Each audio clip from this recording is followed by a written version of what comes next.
नमस्कार, रोजमैन educational and charitable trust के official channel पे आपका स्वागत है और मैं हूं आपके साथ अखिलेश। रोजमैन की काउंसलिंग की प्रक्रिया लगातार चल रही है और आज 24वें राउंड की काउंसलिंग थी। काउंसलिंग के बाद बच्चों का कॉलेज का जो अलॉटमेंट का प्रोसेस है, उस प्रोसेस को पूरा करके बच्चे को कॉलेज अलॉट किया जाता है।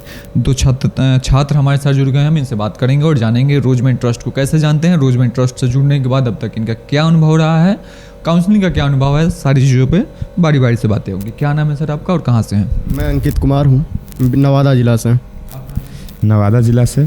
कैसे जानते हैं रोजमैन ट्रस्ट को? सर दोस्तों से मुझे जानकारी हुई है सर। तो उन्होंने आपको बताया इस ट्रस्ट के बारे में, उनको भी किसी ने बताया होगा। बहुत सारे ऐसे बच्चे हैं जो पहले से पढ़ रहे होते हैं तो वही रेफरेंस देते हैं लोगों को और वहीं से फिर बातें आगे जाती है और लोग हमसे जुड़ते जाते हैं। तो कैसा रहा अनुभव आपका? आप काउंसलिंग में बैठे, उसके बाद आज आप कॉलेज आपको अलॉट हो गया, पढ़ने जाएंगे कॉलेज, अब तक क्या अनुभव रहा आपका? अभी तक तो मेरा अनुभव एकदम एक्सपीरियंस अच्छा रहा, बहुत अच्छा रहा रोजमैन की तरफ से, लेकिन आगे तो देखा जाएगा। आगे आप कॉलेज आइए, कॉलेज में हम लोग पहुंचते हैं, वहाँ भी आपका इंटरव्यू लेंगे और वहाँ भी आपका बाइट लोगों तक पहुँचाएंगे कि आपका क्या अनुभव रहा है। क्योंकि अब तक आपने कॉलेज देखा नहीं है, कॉलेज यहाँ से अलॉट हो गया है, अब तक आपने सारी प्रक्रिया को जो शुरू से अंत तक थी उसको देखा है बस। अच्छा, शुरू में जब आपने रजिस्ट्रेशन किया होगा तो आपको बताया गया होगा कि 1000 के रजिस्ट्रेशन चार्ज के अलावा आपसे ट्रस्ट 1 रुपया नहीं लेगा, लॉजिंग फूडिंग आपको कॉलेज को देना होगा। इस बात में कितनी सच्चाई है? वो तो अभी तक तो पूरा सच्चाई लग रही है।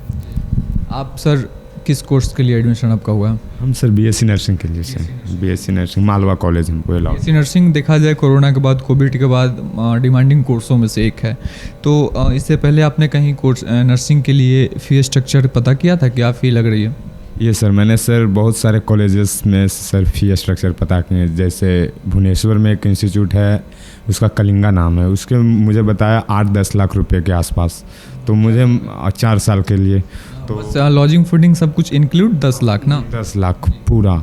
तो उसके बाद मुझे एक दोस्त ने बताया कि देखो एक बार ट्राई करो रोजमैन ट्रस्ट को। तो मैंने यहाँ विजिट किए, आकर के फॉर्म फिलअप किए, 1000 का फॉर्म। यहाँ मुझे बताया गया कि उसके अलावा एक भी पैसा नहीं लिया जाएगा आपसे, 1000 के अलावा बाकी कॉलेज को दिया जाएगा। बस रहने खाने का चार्ज लगेगा, हॉस्टल फी, बाकी और कुछ नहीं लगेगा। यहाँ पढ़ाई फ्री और कॉस्ट।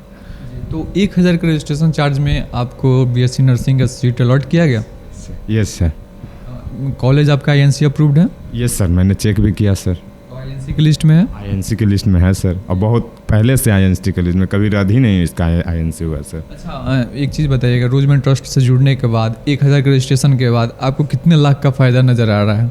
मुझे तो सर बहुत ज़्यादा फ़ायदा नज़र आ रहा है सर। कितना बताएं, अब आगे तो नहीं कितना पता चलेगा सर।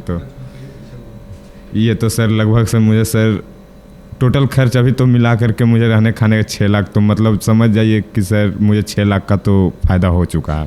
का बेनिफिट आपको 4 साल में ट्रस्ट के थ्रू हो जाएगा, क्योंकि आपको बस मात्र रहने और खाने का एग्जामिनेशन खर्च देना है, बाकी आपकी ट्यूशन फ़ी की जो रिस्पॉन्सिबिलिटी है ट्रस्ट उठा रही है। आपका सर बी फार्मा कोर्स है, आप कॉलेज आ रहे हैं पढ़ने, तो बी फार्मा करने की सलाह आपको किसने दी थी, कुछ बता सकते हैं? बी फार्मा करने का सलाह हमको भैया दिए थे, वो MBBS कर रहे हैं तो वही दिए थे। अभी एक न्यूज़ भी आया था, हम उस पर भी जल्द एक वीडियो अपने चैनल पर जारी करेंगे कि अब जो फार्मासिस्ट होंगे बी फार्मा, वो भी लोगों को दवाई लिख पाएंगे, जो डॉक्टर दवाई लिखते हैं। हाँ, तो डॉक्टर का डिग्री जो इसके बाद फॉर्म डी कर लेते हैं तो आपके नाम का के डॉक्टर भी लग जाता है, ऐसा भी प्रावधान है। तो जो समाज के लोग आपको देख रहे हैं, नवादा के लोग देख रहे हैं, उनके लिए आपका क्या संदेश होगा? उनके लिए यही संदेश होगा कि वो भी करें, बी फार्मा कर सकते हैं। बीएससी नर्सिंग वाले भाई साहब से पूछते हैं, आपका क्या संदेश होगा लोगों के लिए? हम तो सबसे पहले एक बार जो करना चाहते हैं तो मैं उन्हें बताना चाहता हूं कि एक बार वो रोजमैन ट्रस्ट को ज़रूर विजिट कर लें। बस इनसे उन्हें बहुत फ़ायदा होने वाला है। अच्छा, पहले आपका एडमिशन हुआ था ट्रस्ट के थ्रू, फिर आपने इनको आपने बताया?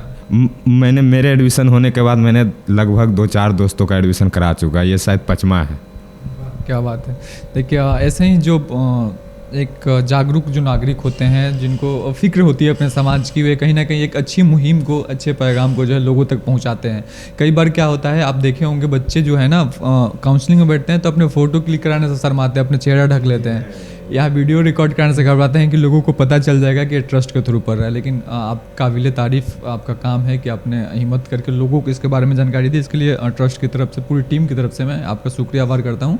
और सर मैं एक बात बोलना चाहता हूँ कि आप लोग भी सर एक बार नवादा डिस्ट्रिक्ट में एक अपना सेमिनार जरूर रखें सर। बिल्कुल, हाँ, हम अपने मैनेजमेंट से बात करेंगे और कोशिश करेंगे हमारी टीम नवादा के ग्राउंड जीरो पे काम करे और वहाँ के गांव-गांव तक इस मुहिम को पहुँचाने में, आपके समाज तक पहुँचाने में सहयोग करे और मदद करे। ऐसे ही तमाम वीडियो देखने के लिए आप हमारे यूट्यूब चैनल को सब्सक्राइब कर लें, फेसबुक पेज को लाइक कर लें, क्योंकि हम तमाम अपने ट्रस्ट से जुड़ी वीडियो इस चैनल पर अपलोड करते रहते हैं। अगर आपके पास भी पैसों की तंगी है, आप ज़रूरतमंद हैं और चाहते हैं अपने सपनों को पंख देना, अपने मनपसंद कोर्स में एडमिशन लेना चाहते हैं, तो आप रोजमैन ट्रस्ट से संपर्क कर सकते हैं। बहुत शुक्रिया, बहुत धन्यवाद।